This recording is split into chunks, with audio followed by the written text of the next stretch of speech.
ஹல்லேலூயா. நம்முடைய ஆண்டவராகிய இயேசு கிறிஸ்துவின் நாமத்தில் யாவரையும் வாழ்த்துகிறேன்.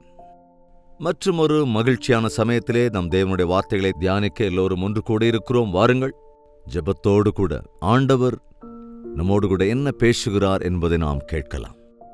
பரிசுத்தமுள்ள பிதாவை ஸ்தோத்திரிக்கிறோம். மற்றும் ஒரு விசை எங்கள் வாழ்க்கையிலே நாங்கள் செய்ய வேண்டியவைகளை செய்கிறதற்கும் செய்யக்கூடாதவைகளை செய்யாமல் இருக்கிறதற்கும் உம்முடைய சாட்சிகளாய் வாழ்வதற்கு தேவையான உம்முடைய வார்த்தைகளை அருளிச் செய்ய வேண்டும் என்று கிறிஸ்துவின் நாமத்தில் வேண்டிக் கொள்கிறோம் பிதாவே, ஆமேன். தேவனுக்கு ஸ்தோத்திரம். Good morning. எழுந்துட்டீங்களா? ஒருவேளை நீங்க வெளிநாடுகளில் இருந்தா இது சாயங்காலமோ மத்தியானமோ அல்லது வேறொரு சமயமோ காலையோ, அதனால் எந்த வேளையாக இருந்தாலும் இயேசுவின் வார்த்தைகளை தியானிப்பது நமக்கு நல்லது. இந்த உலகத்தை ஒரு முறை நாம் கவனித்து என்ன நடக்கிறது என்று பார்த்தால், தேவனுடைய பிள்ளைகளாகிய நமக்கு பாரம் உண்டாக வேண்டும். ஜெபத்தின் பாரம் உண்டாகணும். அநேகருக்காக விண்ணப்பம் பண்ண வேண்டிய தேவை இருக்கிறது. தேசங்களை, சூழ்நிலைகளை கவனிக்கிறீர்களா? இந்த பிரபஞ்சத்திலே நடந்து கொண்டிருக்கின்ற காரியங்களை காண்கிறீர்களா? பயங்கர பஞ்சம் உண்டாகிறது என்கிற செய்தி, யுத்தங்கள் நடக்கின்றன, யுத்த செய்தியை கேட்பீர்கள் என்ற வார்த்தை, அன்பு குறைந்து போகும் என்கிற வார்த்தை, விசுவாசம் குன்றி போகும் என்கிற வார்த்தை, அக்கிரமம் பெருகி போகும் என்கின்ற வார்த்தைகள் அடிபிரளாமல் நிறைவேறுகிறது. ஆண்டவருடைய வருகை சமீபம் என்பதை அது நிரூபிக்கிறது. இன்னும் இயேசுவை அறியாத எத்தனையோ பேர் இருக்கிறார்கள். அறிந்திருக்கிறோம் என்று சொல்லுகிறவர்கள் தேவனுடைய சன்னதியில தங்களுடைய வாழ்க்கையை சரிப்படுத்திக் கொள்ளாமல் அலட்சியமாயிருக்கிறவர்களும் கூட எத்தனையோ பேர் இருக்கிறார்கள். விசுவாசிகள் என்று சொல்லிக் கொள்ளுகின்ற நாம் தேவனுடைய வார்த்தைகளை தினந்தோறும் தியானிக்கிறோம். தேவன் நம்மை குறித்து என்ன எண்ணுகிறார் என்று அறிந்து கொள்வது ஒரு பக்கம், உலகத்திலே நடக்கிறவைகளை கவனித்து அவைகளுக்காக தேவனிடத்திலே விண்ணப்பம் செய்வதென்பது இன்னொரு பக்கம். ஒரு விசுவாசி தனக்காக தான் ஜெபித்துக் கொண்டு தான் விழுந்து விடுவேனோ என்று தன்னுடைய காரியங்களை ஜாக்கிரதையாக கவனித்துக் கொண்டு விழுந்திருக்கிறவர்களை எழுப்ப வேண்டுமென்று பாடுகளால், சிரமங்களால், சாத்தானுடைய சோதனைகளால் ஒடுங்கிக் கொண்டிருக்கிறார்கள் என்பதையும் கூட நாம் கவனிக்கிறோம். எனவே இன்று தேவனுக்கு தேவை விண்ணப்பம் செய்கிறவர்கள். பைபிள்ல நெகேமியாவையும் அதேபோல தானியேலையும் நாம் பார்த்தோம் என்றால், ஒரு ஜன கூட்டத்திற்காக விண்ணப்பம் செய்த பெரிய ஜெப வீரர்களாக இருந்திருக்கிறார்கள்.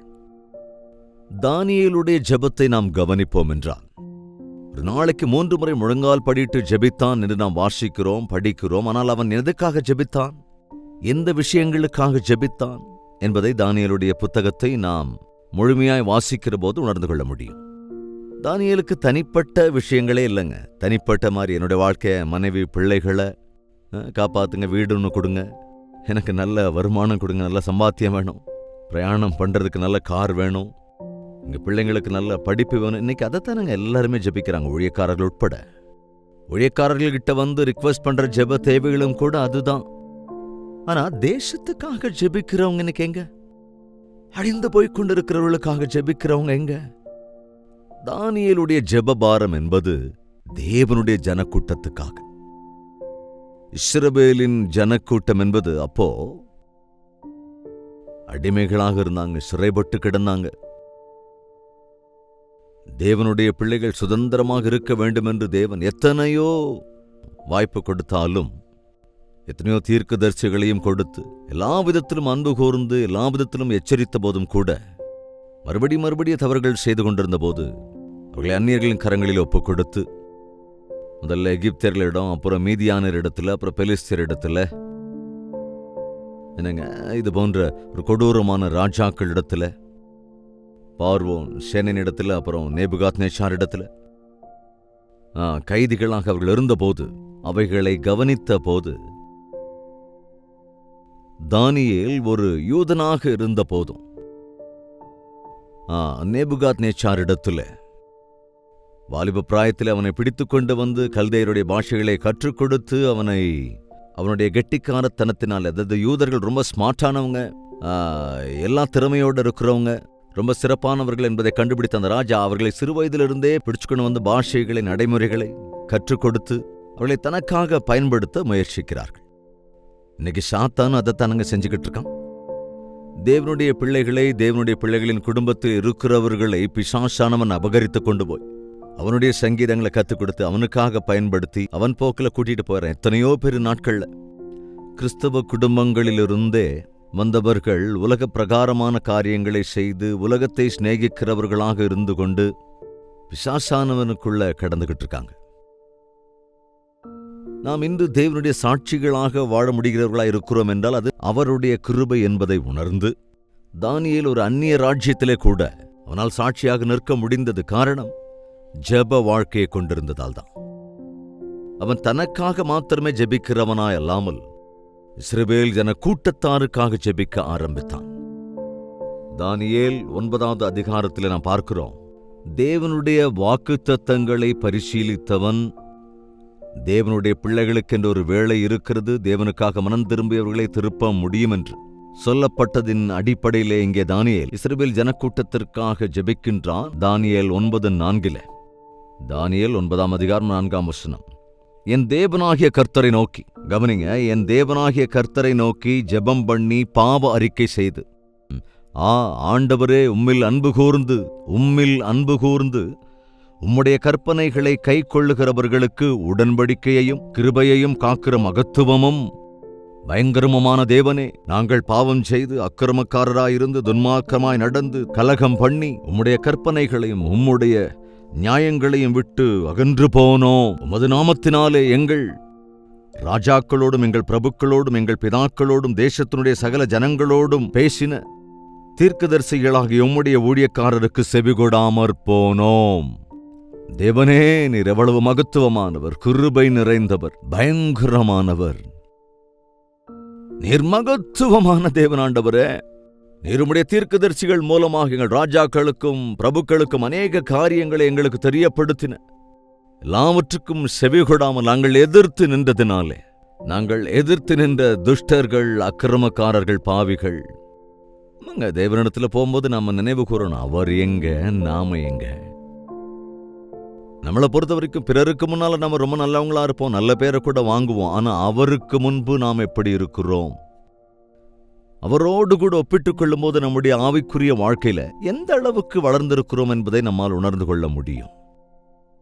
நம்முடைய ஜெபத்திலே நம்முடைய அப்ரோச் எப்படி இருக்கணும்னா, எடுத்த உடனே ஆண்டவரே எனக்கு அதை செய்யுங்க இதை செய்யுங்கன்னு இல்லாம, நான் அதை செஞ்சேன் இதை செஞ்சேன் உங்களுக்காக அப்படின்னு பரிசேயர்கள் மாதிரி பெருமை அடிச்சுக்கிறதுல பிரயோஜனம் இல்லை. தேவனுடைய மகத்துவத்தினாலே, நம்முடைய பலவீனங்களினாலே அவருடைய சந்நிதியிலே அவருடைய கிருபைக்காக விண்ணப்பம் செய்வதுதான் முதலாவது அத்தியாவசியமான ஜெபம். தொடர்ந்து 7வது வசனத்துல பார்க்கும்போது, ஆண்டவரே நீதி உமக்கே உரியது, உமக்கு விரோதமாய் செய்த துரோகத்து நிமித்தம் உம்மாலே சமீபமும் தூரமும் உள்ள எல்லா தேசங்களுக்கும் துரத்தப்பட்டிருக்கிறோம், வெட்கம் எங்களுக்குரியது. ஆண்டவரே நீரே நீதிக்குரியவர், ஆனால் நாங்களோ வெட்கத்துக்குரியவர்கள், புத்தி இல்லாதவர்கள், தெரிந்தே தப்பு செய்கிறவர்கள். எங்களை இவ்வளவா அன்பு கூர்ந்த உம்மிடத்திலே எதிர்த்து நின்றவர்கள் நாங்கள். எனவே வெட்கம் எங்களுக்கே உரியது. இப்படி இந்த அதிகாரம் முழுவதையும் நீங்கள் வாசிக்கும் போது இப்படித்தான் இது போயிட்டே இருக்கும். இந்நாட்களிலே கிறிஸ்தவ தேசங்களில் கூட பஞ்சம், அமெரிக்க தேசத்தின் நிலைமையாகட்டும், இங்கிலாந்து தேசத்தின் நிலைமையாகட்டும், இன்னும் அநேக தேசங்களிலே பயங்கரமான காரியங்கள் நடக்கிறதே பார்க்கிறோம். அங்கே தேவ வார்த்தை குறைந்து போயிற்று என்ற செய்தியை கேள்விப்பட்டிருக்கிறோம். ஆனா இப்ப எல்லாத்திலேயுமே குறைவு ஏற்பட்டிருக்கிறது. லீடர்ஷிப்ல பயங்கர குறைவு உண்டாயிருக்கிறது. தலைவர்கள் இல்லை, அங்க தேவனால் தெரிந்து கொள்ளப்பட்ட தலைவர்கள் இல்லை, தேவனிடத்தில் அன்பு கூறுகிற தலைவர்கள் இல்லை, தேவனுக்கு பயப்படுகிற தலைவர்கள் இல்லை. நல்ல தலைவர்கள் இல்லை என்றால் தேசமே பாழாகிவிடும், திவால் ஆயிடும். அதுக்கு காரணம் என்னன்னா, சரியான தலைவர்கள் இல்லைங்கிறது தான். உலகத்தில் எந்தெந்த தேசங்கள் பஞ்சத்தில் இருக்கு அப்படின்னு ஒரு கணக்கெடுத்தா, ஆட்சி சரியாக இல்லாத தேசங்கள் எல்லாமே கூட பஞ்சத்தினால் ஆட்பட்டிருக்கிறது. அந்த பக்கம் பாகிஸ்தான், இங்க ஸ்ரீலங்கா. இப்படிப்பட்ட சமயத்துல நமக்கு என்ன, நம்ம பாரத தேசத்துல நாம நல்லா தானே இருக்கோம்னு நினைச்சுக்கிட்டு உட்கார்ந்திருப்பது அல்ல. கவனிங்க, ஒரு உண்மையான கிறிஸ்தவனாக, பாரத தேச கிறிஸ்தவனாக பிரபஞ்ச நாடுகள் எல்லாவற்றுக்காகவும் விண்ணப்பம் செய்ய வேண்டிய கடமை நம்ம எல்லோருக்கும் இருக்கிறது. நம்முடைய ஆவிக்குரிய வாழ்க்கை ஒரு சிறு வட்டத்திற்குரியதாக இல்லாமல் நம்முடைய தேவாதி தேவன் எல்லோருக்குமான ஆண்டவர் என்பதனாலே எல்லாருக்காகவும் ஜெபிக்க வேண்டிய பாரம் நம் மீது இருக்கிறது. தேவனுடைய நாமத்தை அறிந்திருக்கிற நாம், ஆசீர்வதிக்கப்பட்டிருக்கிற நாம் பிறருக்காக விண்ணப்பம் செய்ய வேண்டும்.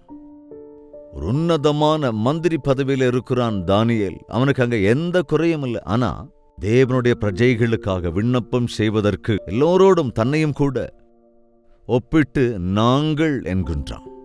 நான் எந்த தப்பும் பண்ணல, அவங்கதான் என்பது போல நாம் ஒருவேளை ஜெபிக்கிறோம்.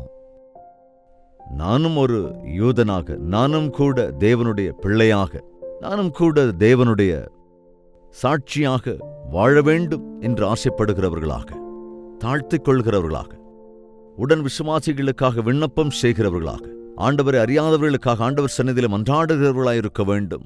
அது இந்த காலங்களிலே மிக மிக முக்கியமானது என்பதை நாம் நினைவில் கொள்ள வேண்டும். இந்த வசனத்தை கூட வாசிக்கலாம். இதே தானியேலின் புத்தகம் 9வது அதிகாரம் 22ஆம் வசனம். அவன் எனக்கு தெளிவுண்டாக்கி என்னோடே பேசி, தானியேலே, உனக்கு அறிவை உணர்த்தும்படி இப்போது புறப்பட்டு வந்தேன். நீ மிகவும் பிரியமானவன், ஆதலால் நீ வேண்டிக் கொள்ளத் தொடங்கின போதே கட்டளை வெளிப்பட்டது. நான் அதை அறிவிக்க வந்தேன். இப்போதும் சொல்லுகிற வார்த்தையை நீ கவனித்து கேட்டு உன் தரிசனத்தை அறிந்து கொள். தானியேலே, நீ ஜெபித்து விண்ணப்பம் செய்ய ஆரம்பித்த போது நீ தேவனுடைய நோக்கத்தை, தேவனுடைய வல்லமையை அறிந்து கொள்ளும்படியாக நான் அனுப்பப்பட்டேன். நீ மிகவும் பிரியமானவன் என்பதனால். எதற்கு பிரியமானவன்? தேவனுக்கு பிரியமானவர்கள் யார்? அது ஜெபிக்கின்றவர்கள், விண்ணப்பம் பண்ணுகிறவர்கள். பிறருக்காக நாம் விண்ணப்பம் பண்ணுகிற போது ஆண்டவர் செய்ய சொன்ன காரியத்தை நாம் செய்கிறோம். கவனிக்கணும். ஆண்டவர் கூட பிதாவின் வலது பார்சத்தில் அமர்ந்து அவர் விண்ணப்பம் பண்ணி கொண்டிருக்கிறார். விசுவாசிகளே, தேவனுடைய பிள்ளைகளே, ஒரு தகப்பனாக நீ உன் குடும்பத்திற்காக விண்ணப்பம் பண்ண வேண்டும். நீ தாயாக உன் பிள்ளைகளுக்காக விண்ணப்பம் பண்ண வேண்டும். ஒரு விசுவாசியாக உன் சபைக்காக நீ ஜெபிக்க வேண்டும். ஒரு மேய்ப்பனாக உடன் சபைகளுக்காக விண்ணப்பம் பண்ண வேண்டும். ஒரு கிறிஸ்தவனாக இந்த உலகத்தில் இருக்கிற ஒவ்வொருவருடைய எல்லா விஷயங்களுக்காகவும் ஆண்டவருடைய சன்னதியில் விண்ணப்பம் பண்ண வேண்டும் என்பதை நாம் உணர்ந்து கொள்ள வேண்டும். வெள்ளிக்கிழமை அப்படின்னா சாதாரணமா சபைகளில் உபவாச கூடுகை இருக்கும். உங்கள் சபையில் உபவாச கூடுகைக்கு போறீங்களா? சபையெல்லாம் சேர்ந்து உபவாச கூடுகையிலே ஜெபித்து விண்ணப்பம் செய்கிற போது தம்முடைய கிரியைகளை நடப்பிப்பதற்கு தேவன் ஆயத்தமாக இருக்கிறார்.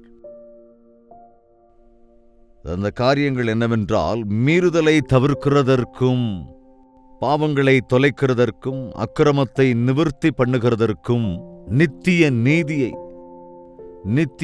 நீதியை வருவிக்கிறதற்கும், தரிசனத்தையும் தீர்க்க தரிசனத்தையும் முத்திரிக்கிறதற்கும், மகா பரிசுத்த ஸ்தலம் உள்ளவரை அபிஷேகம் பண்ணுகிறதற்கும், ஜனத்தின் மேலும் உன் பரிசுத்த நகரத்தின் மேலும் 70 வாரங்கள் செல்லும்படி குறிக்கப்பட்டிருக்கிறது. கொஞ்ச நேரத்தை நான் தருகிறேன், அதில் நிறைய காரியங்களை செய்ய வேண்டும் என்று குறிப்பிடுகிறார். முதலாவது, மீறுதலை தவிர்க்க வேண்டும்.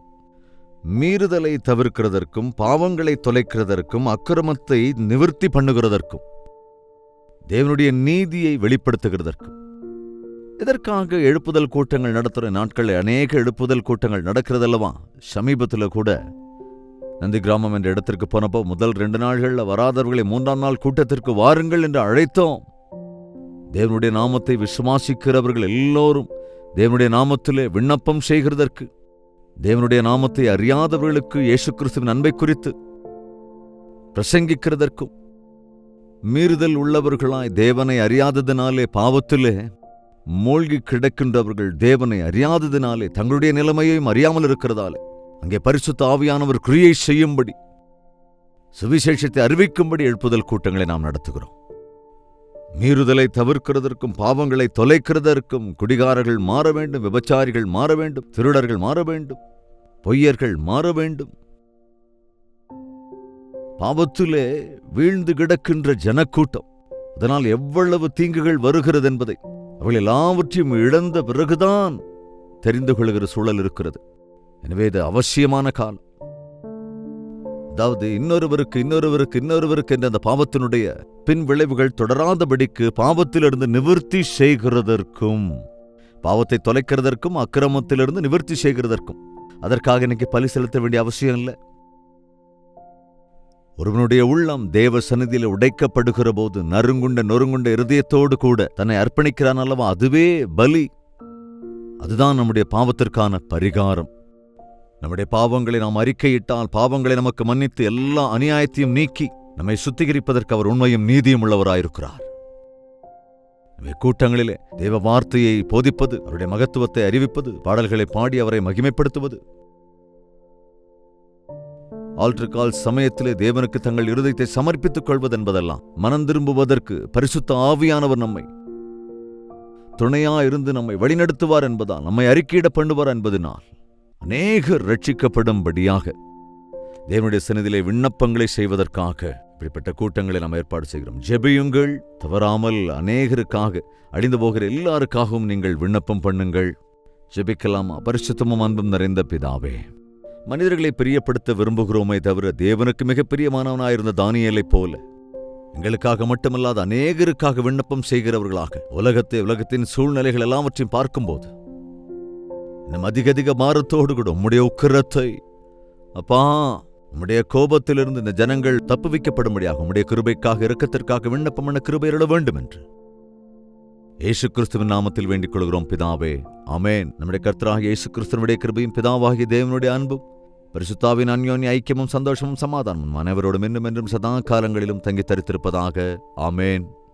தேவனுக்கு ஸ்தோத்திரம். உங்கள் ஜெபத்தேவைகளை 8939801234 என்ற நம்பருக்கு ஒரு டெக்ஸ்ட் அல்லது வாய்ஸ் மெசேஜ் மூலமாக அனுப்புங்கள். உங்களுக்காக நாங்கள் தொடர்ந்து ஜெபிக்கிறோம். நீங்களும் ஜெபியுங்கள். தேவன் தம்முடைய அற்புத காரியங்களை செய்வார். தேவனுக்கு சித்தமானால் நாளை இதே நேரம் இதே அனுதின தியானத்தில் நாம் மீண்டும் சந்திக்கலாம். தொடர்ந்து ஜெபத்தில் தரித்திருந்து நாளையும் தேவனுடைய வார்த்தையை கேட்க தயாராக இருக்கும்படி தேவன் தாமே நம் அனைவரோடும் கூட துணையாயிருப்பாராக.